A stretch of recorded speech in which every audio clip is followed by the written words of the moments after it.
So you may have seen this graphic circulating that says, it was from JPMorgan, I believe, that said gold would be around $9,300 per ounce if US dollars were backed by gold. But that number doesn't tell the full story because it looks only at the US money supply and ignores offshore dollar system that actually powers global finance. And once you understand how large that dollar system really is, you start to understand why trust in it matters more than ever. And it's called the euro dollar market. Despite the name, it has nothing to do with Europe's currency. It refers specifically to the US dollar liabilities created outside of the United States. Now, you might say, like, well, how does that happen? Well, the simple version is this: a bank in London can lend money to any company in, let's say, Singapore, but in US dollars. Now, even though neither party is American, that loan functions just like real dollars in global trade. No Federal Reserve involvement, no banks are required, no US banks are required. These are claims to dollars, and they expand dollar obligations worldwide. This offshore system finances trade, commodities, corporate debt, global banking, etc. Macro investor Brent Johnson has suggested, because there is no number that is clear, but he suggested that the global dollar liabilities in this system could exceed $100 trillion. Now, like I said, no one knows the precise number because the system is so non-transparent and layered with credit, but conservative estimates show tens of trillions in offshore dollar debt, global corporate and sovereign dollar borrowing, cross-border bank liabilities, dollar funding markets. This means that the dollar system is not just domestic, it's global, and it's global credit. And that matters because the $9,300 gold estimate looks only at US aggregates, which is just a very small slice of a much larger structure. See, even inside of the United States, the system is way more leveraged than people realize. There are literally only about $2.3 trillion in actual paper dollars, physical dollar bills in existence. Meanwhile, M2, which is money people believe that can be converted quickly, exceeds $20 trillion. So that's about, let's say, 10%. That doesn't include investment accounts or large time deposits like CDs over $100,000. And get this, an estimated 40 to 60% of those paper dollars that I just mentioned, the 2.3 trillion, are outside of the are physically outside of the United States. So take a guess at what would happen if a bunch of people actually wanted their cash. Now, I'm not saying that's going to happen, but that's the system that we live in. Now, that's why banks often require advance notice for large withdrawals. So if you've ever gone to the bank to take out a large withdrawal because you own a business or whatever, they usually require some kind of advance notice because the modern financial system runs on digital claims, not paper money. That's why this is a little bit off topic, but I'm going to go there for a second. This is not a Bitcoin video, but it's funny when people say, well, Bitcoin is just digital money, but have no idea of the inner workings of Bitcoin and how it works, but dismiss it because it's digital. But let's get back on track. So you layer that on top of the US debt situation. Federal debt has surpassed 34, 36, whatever it is, trillion at this point, and continues rising. Total US credit market exceeds $100 trillion. The US debt to GDP is now around 120%. That means that we have 120% of debt compared to the amount of production that we are doing.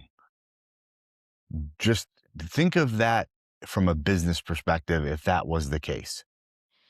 These are levels that historically are associated with slower growth, eras like during World War II.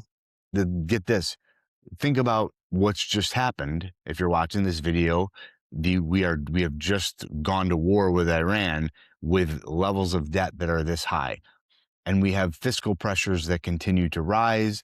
Interest expense continues to explode. The U.S., prior to today, was spending over $1 trillion per year just on interest payments on that debt. That is more than defense spending, more than Medicare, and rising rates make that problem worse, which is why the Fed's mandate to control inflation and maximum employment goes out the window when you have what's called fiscal dominance. And here's where things get even more important.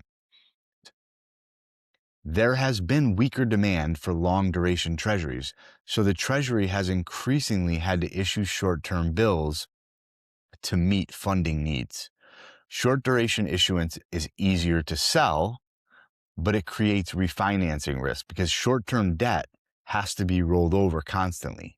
So if demand weakens or rates rise, further the cost of refinancing can surge rapidly.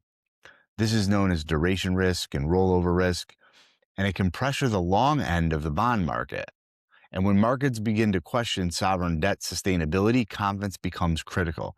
And what you're starting to see is a loss of confidence in some of our largest long-term debt purchasers, like China. Now, at the same time, like I said, you have geopolitical tensions rising. You have sanctions accelerating, the war with Iran beginning to start. And you're obviously seeing with the BRICS nations and the increasing purchasing of gold by central banks, you're obviously seeing efforts to reduce dollar dependence. This is not conspiracy theory. This is literal. This is real. This is facts. Central banks are buying gold at the fastest pace in decades. Countries are diversifying their reserves. This doesn't mean that the dollar disappears overnight, but it signals that trust in the foundation of any credit system, especially this one, is being tested. And the dollar isn't backed by gold anymore. It's not backed by commodities. It's only backed by confidence. Confidence in U.S. institutions, confidence in treasury markets, confidence in the system itself. But history shows this. When confidence erodes in a credit-based system, neutral assets, hard assets that have scarcity at some level or another, gold, silver, precious metals, Bitcoin, assets without counterparty risk become more favorable. And history gives us a complete framework for what happens when trust in money begins to shift. And it's called Gresham's Law. And Gresham's Law says bad money drives good money out of circulation. Now, going back again to the Roman Empire, and people will say, why do you always talk about the history?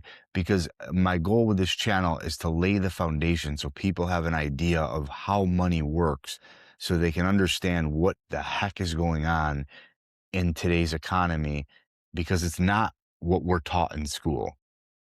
What we're taught in school gives our government the ability to exploit every one of its citizens. And unless you understand all of this, it makes creating wealth very difficult.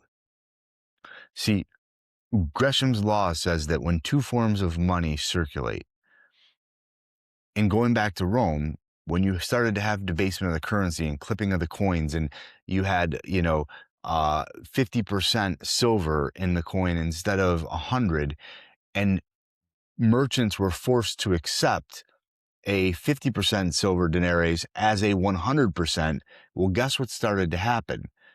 People started hoarding the 100% silver, and they spent the 50%. Because when two forms of money circulate, but have to have the same face value, guess what people are going to spend? They're going to spend the weaker currency and hoard the stronger one. We saw this in the United States in the 1960s when silver coins began disappearing from circulation after the government removed silver dimes and quarters. People started to spend paper money and they saved their silver. People are not stupid.